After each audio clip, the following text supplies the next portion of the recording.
Fundamentally, there are two kinds of methods, class methods and instance methods, and there are two kinds of data, class data and instance data. Let's start with the data.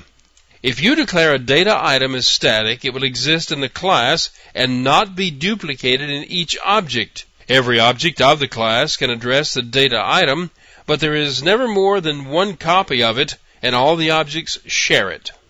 If you don't declare a data item as static, then every time an object is instantiated, a new copy of the data is created. Now, methods work the same way. If you declare a method as static, it exists in the class and is ready to be executed. You can call it using the class name as the reference.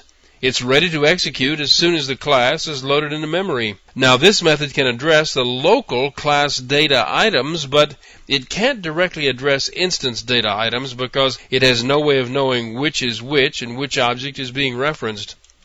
If you don't declare a method as static, the method then exists in each object and can address the instance data in that one object. It can also address the class data because there's no ambiguity in which one is being addressed when the name is used.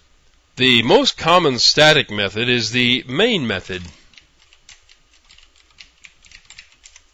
This method, because it's static, exists in the class when the class is loaded into memory. Further, the Java virtual machine knows its name and looks for it by name when it loads a class. If it's found, the method is called. When the Java virtual machine calls the main method, if you specified any arguments on the command line, those arguments are passed to the method as an array of string objects. This example opens a window and displays all of the arguments that are in that array.